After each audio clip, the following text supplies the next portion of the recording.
March 14th, 1986, New York. The NFL is playing defense against some of the sharpest legal minds money can buy. A stern-faced lawyer makes his case to the jury. Ladies and gentlemen, the NFL has dedicated itself to destroying an upstart league. It's wrong, it's sinister, but mostly it's un-American. We are a nation of competitors. He argues the USFL is but a small league up against a giant evil Death Star. It's a compelling narrative, only this isn't the actual trial. The man's a pretend lawyer in a mock trial. His team is prepping NFL executives for their real day in court, the upcoming heavyweight championship fight against the USFL. The conference room is filled with anxious NFL owners and officials. One might think the mighty NFL is confident, what with its long reign as an American corporate giant. But it's not. Inside the pretend courtroom with the pretend judge and the pretend jury, the NFL's attorneys bring everything they've got. The league's new lead attorney, Frank Rothman, is a quick-witted legal operator who measures every word. He argues the NFL would never dare undercut a rival league. The jury retreats to a side room to deliberate. Moments later, they reemerge, eyes downcast. The foreman stands up. We, the jury, find the National Football League guilty. I'm sorry, guys, but we do. And it wasn't a hard decision. If this is the way you're presenting this case, I'm sorry, but we won't win. The room turns glum. It was not supposed to go this way. This case seemed so easy. Philadelphia Eagles owner Norman Brayman looks toward NFL Commissioner Pete Rozelle. Pete, clearly this isn't going to work. I think I speak for everyone here when I say we need to reach a settlement with the USFL as quickly as possible. I don't know, Norm. I mean... Another NFL lawyer, Paul Tagliabue, interjects. Tagliabue is tall, dark-haired, and handsome, and commands respect. Listen, the USFL's case is a sham. They're a desperate league. And we've all seen this Trump guy on TV. He's the con man trying to swindle you out of your money on a street corner. He wants to get in on this league. You all know that. It's all a game to him. And for us to act like scared children, well, I can't agree with that. So what should we do? Well, if we settle now, every time a new league comes along, we'll be sued, time after time, with the new leagues following the USFL playbook to a T. You sure about this? We need to fight with everything we have. To settle would be to lose, and the NFL does not lose. What follows is unexpected. A standing ovation. Every man in the room is on his feet and applauding. The NFL will not back down.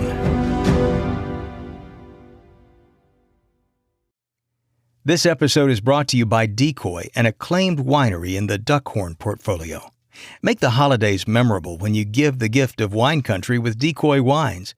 Established more than 30 years ago by legendary vintners Dan and Margaret Duckhorn, they craft their wines to the highest standards using grapes from exceptional vineyards. Ask for Decoy Cabernet Sauvignon, Pinot Noir, or Chardonnay wherever you buy wine, or visit decoywines.com/celebrate to find all of their wines near you. Getting paid up to 2 days early with direct deposit is another reason banking with Capital One is one of the easiest decisions in the history of decisions. Even easier than deciding to listen to another episode of your favorite podcast. And with no fees or minimums on checking and savings accounts, come on, is it even a decision? That's banking reimagined. What's in your wallet? Terms apply. See CapitalOne.com/bank. Capital One N.A., member FDIC. From Wondery, I'm David Brown, and this is Business Wars.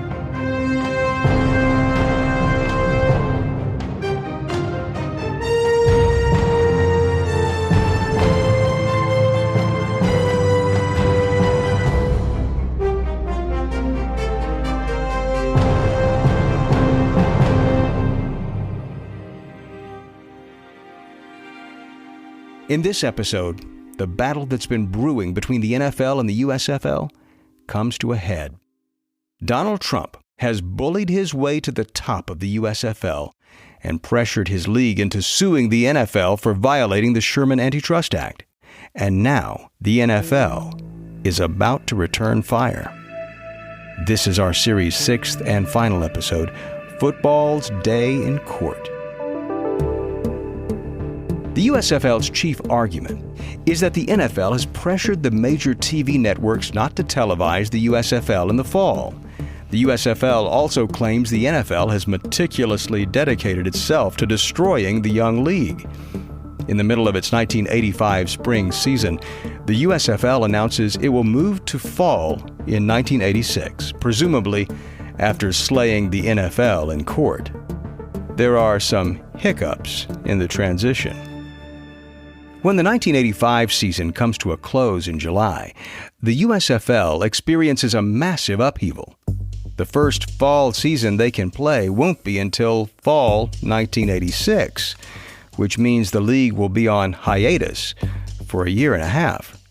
Several franchises shut their doors rather than move to the fall in a can't-win showdown against more established, more respected NFL organizations. The NFL's teams have more money, more marketing swag, far deeper roots in the communities. The Pittsburgh Maulers, for example, were a pimple compared to the mountainous Pittsburgh Steelers. So, goodbye Pittsburgh Maulers. Farewell Denver Gold. Other teams decide to merge. And because of the hiatus, the vast majority of USFL players are let out of their contracts. They bolt for the NFL. Before long, Herschel Walker is a Dallas Cowboy. Steve Young becomes a Tampa Bay Buccaneer. Jim Kelly signs on as a Buffalo Bill. The USFL is ridiculed across the media as a league that can't seem to set itself straight. Then, Roy Cohn, the infamous lawyer Trump hired to sue the NFL, is diagnosed HIV positive. Shortly before the trial start date, Trump replaces Cohn with Harvey Meyerson, a bombastic New York City attorney. Trump does this without consulting anyone. Again, USFL owner Jerry Argovitz confronts him. Donald, this is the wrong guy. Meyerson is a pounder and a grinder. He's obnoxious and unlikable. All I ever hear is how big of a jerk he is. The jury won't like him. He doesn't take any crap, and that's just what we need. No, Donald. No. We need nuance. We need intellect. You're wrong. We're gonna win big. Argovitz meets Meyerson, and the attorney is everything he anticipates, and more so. Time magazine describes Meyerson as short, chunky, and menacingly combative. Argovitz agrees with their take. The USFL is paying Meyerson $1.4 million to convince a jury the new league is being wronged. Argovitz is worried. He confronts Trump again. How many of the players will we have testifying? None. None? They're the faces of this league, and they can speak directly to its struggles. No, that's not the way we're going about this. Well, how about the other owners? I know I can talk about the NFL trying to kill us. So can the other guys. Get them all up there. Let them... Believe me, I know how to win a lawsuit. We have the best attorney. We have the best facts. We're in my city. We can't lose. May 12, 1986, Manhattan Federal Court, room 318. The USFL files 9 charges against the NFL, including 6 violations of the Sherman Antitrust Act. They're asking for nearly $1.7 billion, plus punitive damages. The media is ready for the trial of the year. A scrum of reporters and photographers are outside the courtroom. Dozens of reporters jostle for a seat inside the courtroom, notebooks in hand. Sports and legal commentators say the USFL needs to depict the NFL as an elitist corporate monolith lacking empathy, and depict the USFL as the little guy, a mom-and-pop business that stands for everything beautiful about America.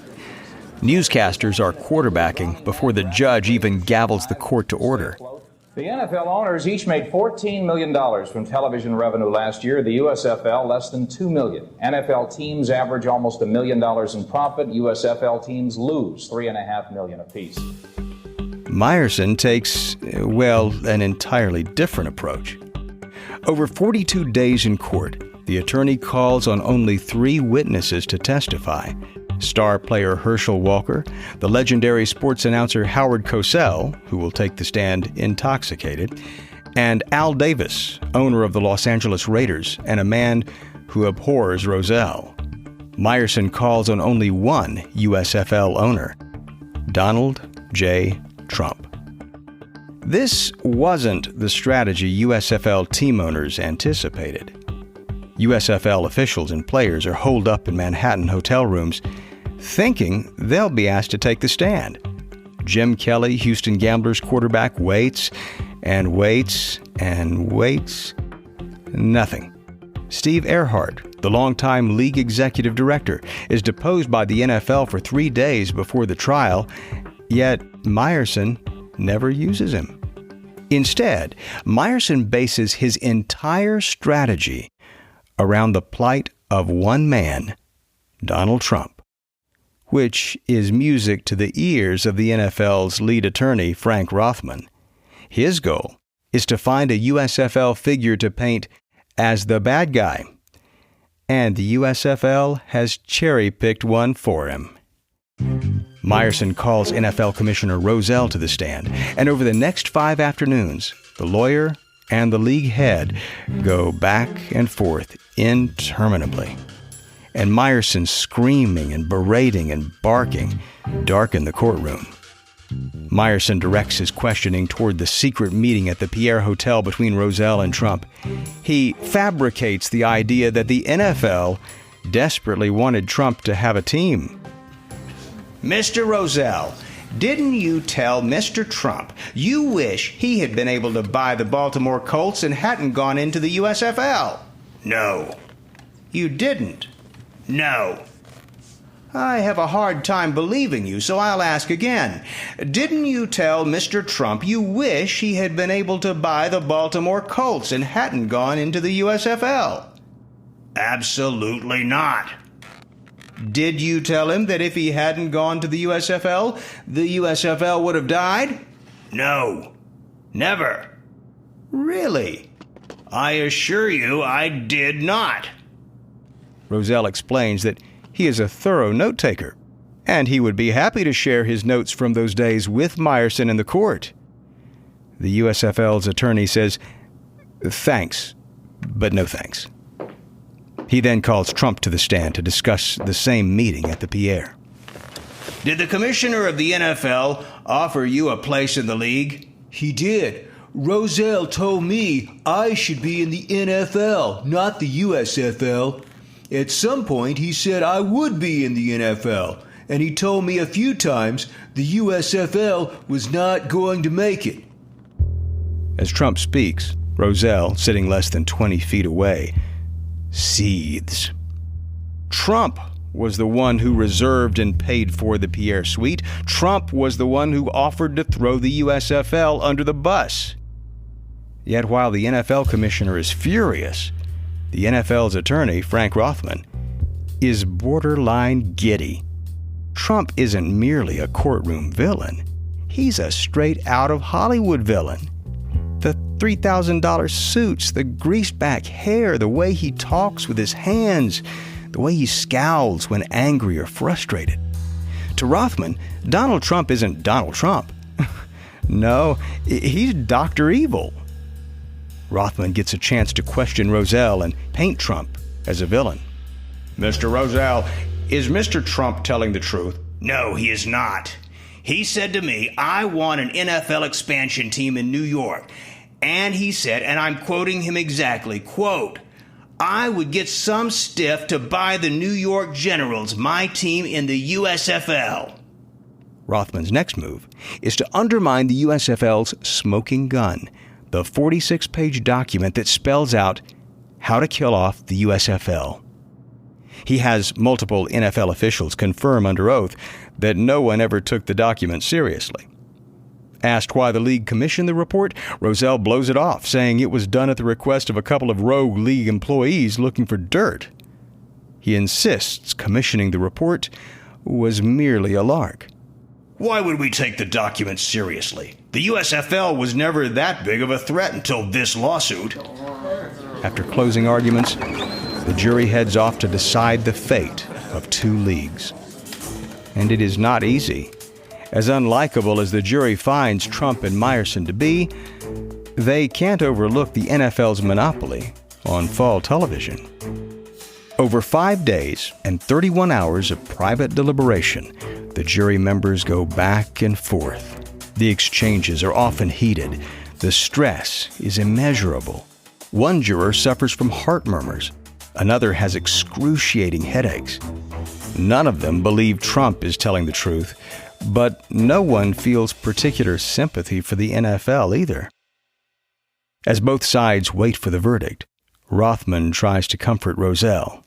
I think we should win. Damn it, Frank, I know that. But did we win? I just don't know, Pete. I just don't know. And with that, Pete Rozelle is just another guy leaving court, wondering whether the football league he runs is about to be eternally crippled and possibly destroyed. Ready for a new ride but not sure where to start? Meet the tool that makes car shopping and financing easier. With Capital One Auto Navigator, you can find a car and get pre-qualified instantly. You'll get your real rate and monthly payment without even impacting your credit score. In fact, it's so simple you might feel like you're taking the easy way out. That's because you are. Capital One. What's in your wallet? Terms and conditions apply. Find out more at CapitalOne.com/AutoNavigator. Open enrollment is here. While you're shopping around, don't forget to head over to joincrowdhealth.com/fit to find out how CrowdHealth can save you 40 to 60% in healthcare costs each year. CrowdHealth isn't health insurance. It's a modern way to pay medical expenses. CrowdHealth is able to offer amazing prices because of its community of health-conscious members. And for a limited time, my listeners get their first month free. And after you've been a member, CrowdHealth will include a fitness wearable. Just go to joincrowdhealth.com/fit, promo code BW. CrowdHealth is not health insurance. It's a community-powered alternative. Terms and conditions may apply.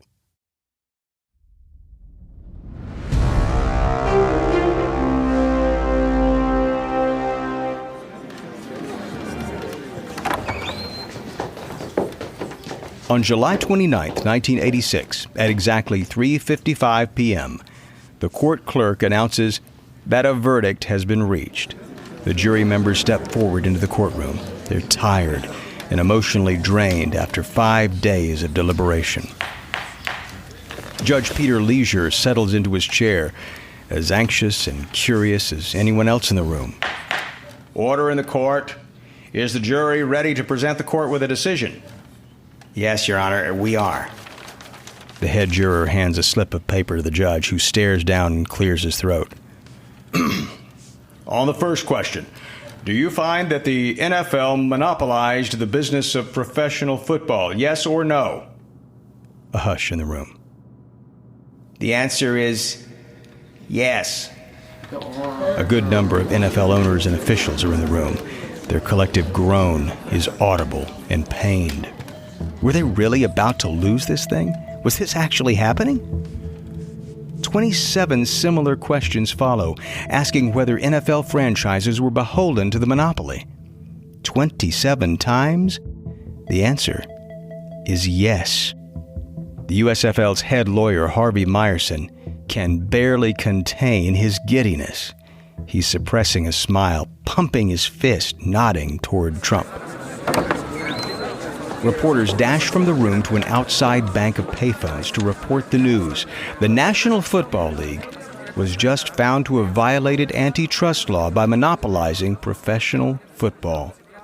And radio and television reporters start broadcasting the United States Football League's huge win. The news travels fast. In a classroom at LaSalle University in Philadelphia, USFL quarterback Chuck Fusina is interrupted during a graduate school class. His professor has heard the news on a transistor radio during a break. He pulls Fusina aside. Chuck, you're not going to believe this, but you won. The USFL won the lawsuit. No. Yes, you won. I just heard. Fusina excuses himself and runs to a payphone and calls his wife, Jackie. Jackie, we won. Can you believe it? Did you hear the entirety of the ruling? The what? The jury is also required to award damages to the winner. The USFL is asking for nearly $7 billion, an astronomical figure that could change the course of history for the two leagues. The jurors considered this, but they also considered other factors, namely, while the NFL is far from innocent, whose fault is the USFL's downward spiral? Who decided to move to fall? Who decided to start spending millions on players? Who decided to meet with Pete Rozelle and beg for a franchise? Who decided the best course of action was a lawsuit? Who started with a truly excellent idea, spring professional football, then corrupted it with greed and ego? This is the big moment for both sides, the money question.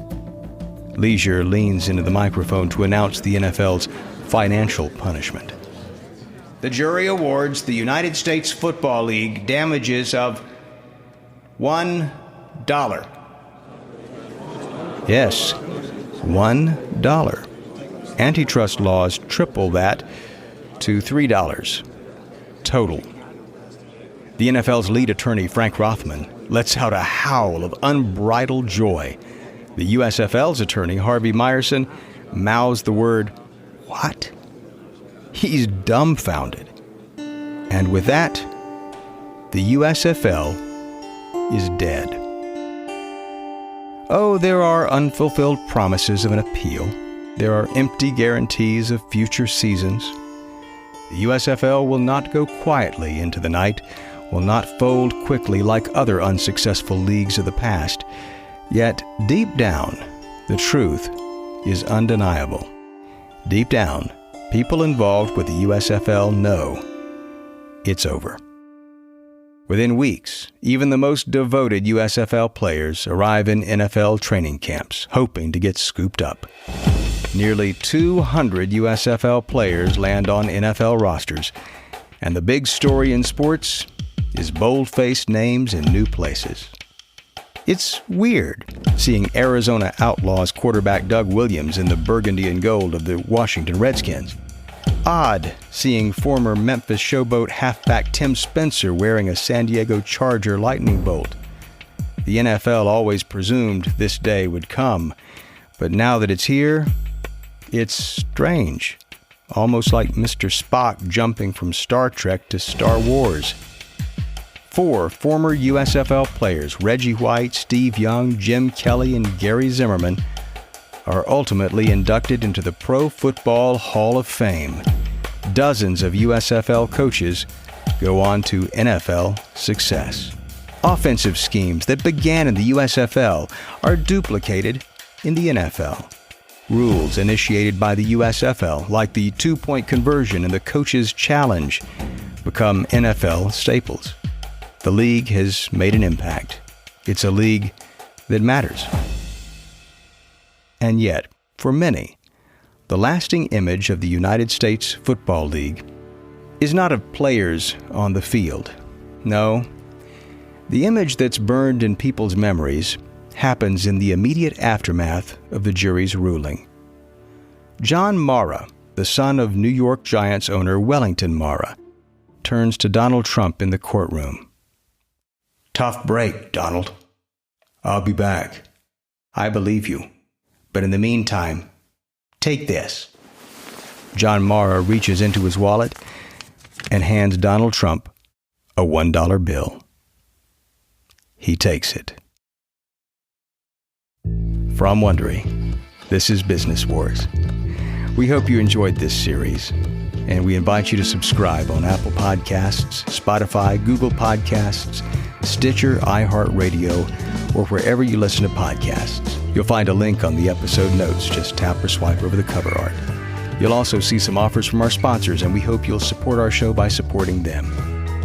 If you like what you've heard, we would love it if you could give us a 5-star rating and tell your friends how to subscribe. You can also answer a short survey at Wondery.com/survey. That helps us out too. Tell us what business war stories you'd like to hear. A quick note about the conversations you've been hearing. We can't know exactly what was said, but this dialogue is based on our best research. I'm your host, David Brown. Jeff Pearlman wrote this story. He's the author of Football for a Buck, The Crazy Rise and Crazier Demise of the USFL. Karen Lowe is our senior producer and editor. Emily Frost edited this story. Our editor and producer is Jenny Lauer-Beckman. Sound design by Bay Area Sound. Our executive producer is Marshall Louis. Created by Hernan Lopez for Wondery.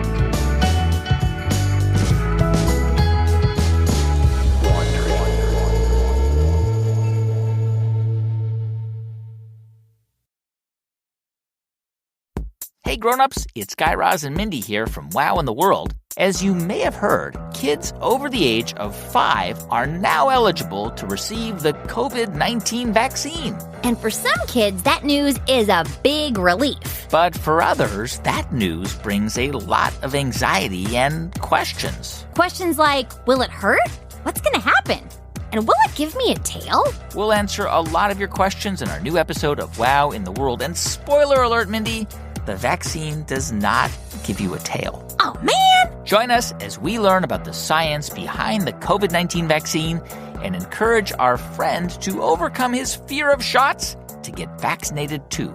Because while we know that shots can be scary, we also know that science is amazing. Listen to this special episode of Wow in the World wherever you get your podcasts November 22nd. Right now on Amazon Music or ad-free when you subscribe to Wondery Plus Kids through Apple Podcasts.